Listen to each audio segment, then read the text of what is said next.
ఎట్లా మాట్లాడుతున్నారంటే మీరు ఒక పార్టీ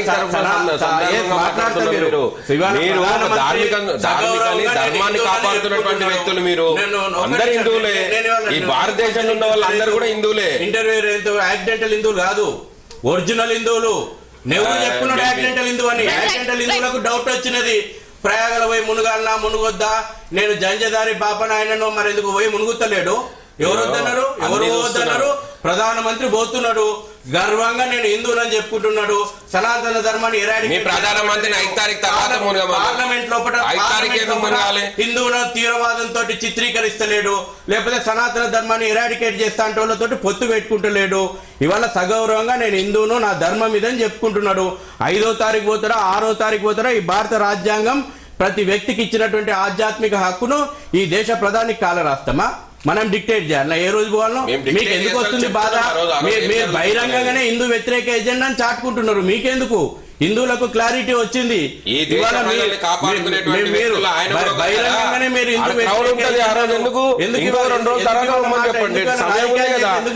చాలా సమయం 1954 ఏమైంది? నెహ్రూ విఐపి కల్చర్ కారణంగా ఇదే ప్రయాగరాజ్ లో 584 మంది చనిపోయినరు. ఒక్క నెహ్రూకు ఇచ్చినటువంటి విఐపి లెక్కలు తేల్తలేదు. అట్లా కాలేదు.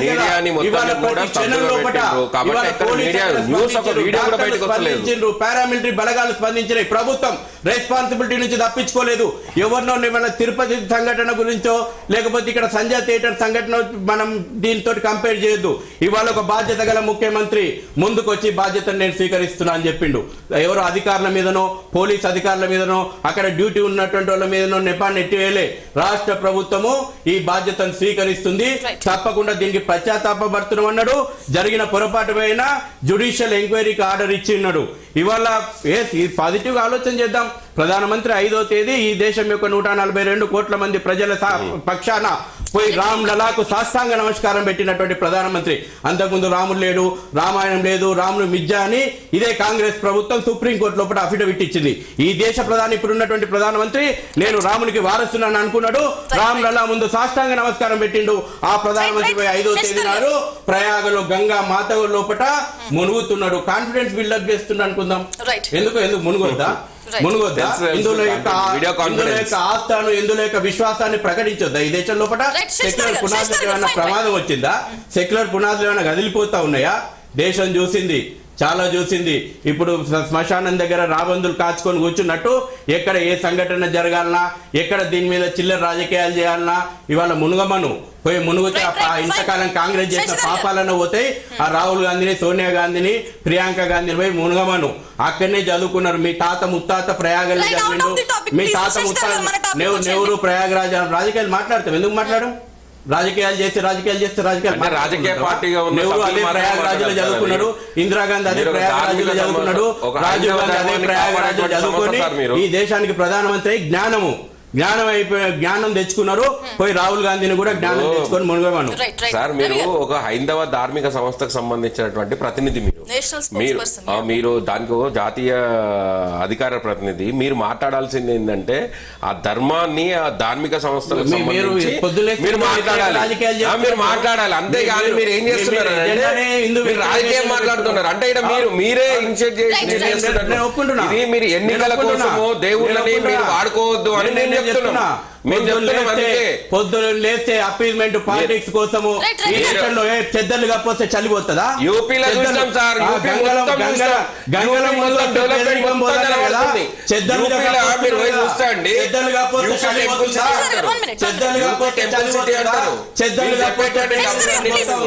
కేకులు కట్ చేస్తే పేదరికం పోతుందా ఈ దేశంలో?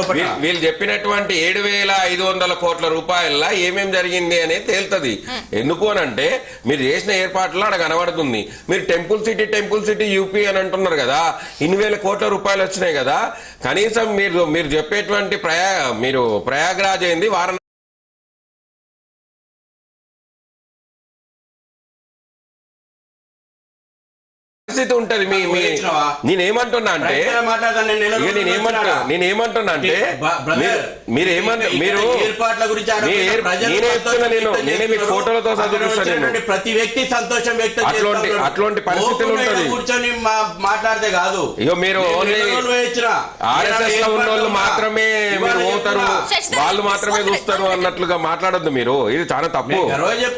అదే అంటున్నా, బరాబర్ చెప్పుకుంటాము.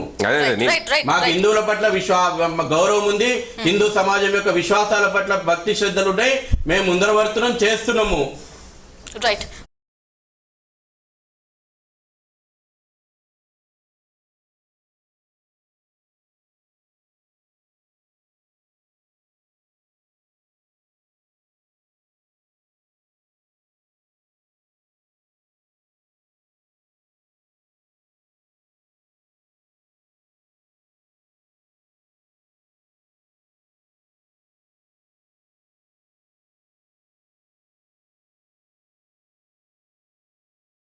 ఇదే ప్రధాని పాలనలోన నడక చేస్తూ చచ్చిపోయిన వాళ్ళు ఉన్నారు. ఆ రికార్డు ఏ టెంపుల్ ఎకానమీ కాపాడుతుంది? అది చెప్పనండి. ఎంతమంది ఈ హైదరాబాద్ లో ఎంతమంది పోలేదండి? దినకూలి నరకంగా మారింది ఇండియాలో, నరకంగా మారింది కరోనా. ఫెస్టివల్ ఎకానమీ దేశాన్ని రక్షించిన అప్పుడు ఏ ఎకానమీ? ఈ రోజు కూడా ఆకలైనటువంటి వాళ్ళకి అన్నం పెడుతున్నాయి దేవాలయాలు. మీరు వ్యవస్థ గురించి మాట్లాడదామా? చర్చ పెట్టండి. ఇప్పుడు నేను ఇంకో గంట మాట్లాడతా. Every individual they reacted as human being. ఎంతమంది స్వచ్ఛంద సంస్థలు వచ్చి పెట్టారు, ధార్మికంగా కాదు.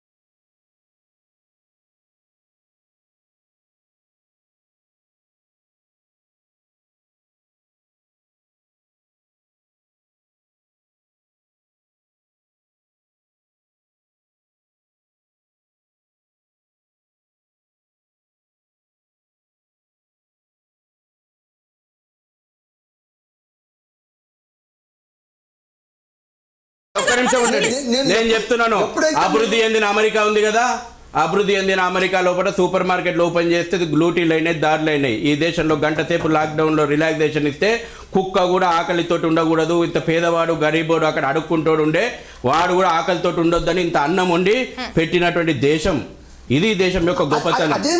దాన్ని నువ్వు అవైలన చేసి మాట్లాడుతున్నటువంటిది దేశం అంటే ఎవరు? ఇది హిందుస్థాన్. అవును, అదే హిందుత్వం గొప్పతనము, అదే హిందుస్థాన్ యొక్క గొప్పతనం అంటున్నా నేను. అదే హిందుస్థాన్ యొక్క హిందూ అంటే జీవన విధానం అంటున్నాము. ఈ రోజున కూడా నేను చెప్తున్నాను, ఇవాళ ఈ రోజున కూడా మీరు అన్నారు కదా, ఉత్తరప్రదేశ్ సమగ్ర అభివృద్ధి లోపట, ఈ దేశ GDP లోపట పెరుగుదల లోపట కుంభమేళ గణనీయమైనటువంటి తనదైన పాత్రను పోషిస్తుంది. దీని ఎవరన్నా కాదంటమా?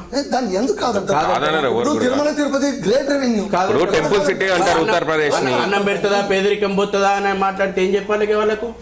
రాజకీయ నేతలు, అవగాహన ఉన్నటువంటి నేతలు, పెద్ద నేతలు, ఈ దేశానికి స్వాతంత్రమే సంఘ నడిపిస్తున్నటువంటి రాష్ట్రమే యూపీ. ఈ దేశాన్ని ఇవన్నీ మాటలు ఎందుకు సార్? ఇవన్నీ మాటలు ఎందుకు? అందరికి అర్హత ఉంది. భూమి మీద భారతదేశంలో పుట్టిన 142 కోట్ల మంది ప్రజల్లా ఓన్లీ మీరు ఒక్కరే అని అనుకుంటారు. అందరు గుడికి పోతారు, అందరు గుడికి పోతారు, ధార్మికంగా ఉంటారు అందరు కూడా. అర్థమైందా? మీరు మాట్లాడేది ఎట్లుందంటే మేము ఒక్కటే, మేము హిందువులము, మిగతా వాళ్ళందరూ కూడా కాదు అన్నట్టుగా మీరు మాట్లాడదు. అది పద్ధతి కాదు మీరు మాట్లాడేది. ఈ దేశంలో అన్ని రాజకీయ పార్టీల ఈ పార్టీల లేరా ముస్లింస్? మీ పార్టీ లేదా? మీ పార్టీలో ఏం మాట్లాడుతున్నారు మీరు? నువ్వు ఒక రాజకీయ పార్టీలా మాట్లాడుతున్నావు. ఒక హైందవ ధర్మాన్ని కాపాడేటువంటి ఒక పవిత్రమైనటువంటి సంస్థ, మీరు ఒక సంస్థను పనిచేసుకుంటా ఒక హైందవ ధర్మాన్ని కాపాడేటువంటి పవిత్రమైన సంస్థని పెట్టుకొని ధర్మాన్ని సిద్ధాంతాన్ని పార్టీ వాళ్ళది. ఆడ మనం కుంభమేళ ప్రజలు తల్లాడిపోతున్నారు అని అంటే వీళ్ళకాడ రాజకీయాలు అవసరం ఉన్నాయి. వీళ్ళు పొద్దున్నే రాజకీయం చేస్తున్నారు. నేను హిందువు అన్న చోట హిందూ ఉన్నాడు, సెక్యులర్ ఉన్న వాళ్ళలో అదర్స్. అది మన గొప్పతనం. అంటే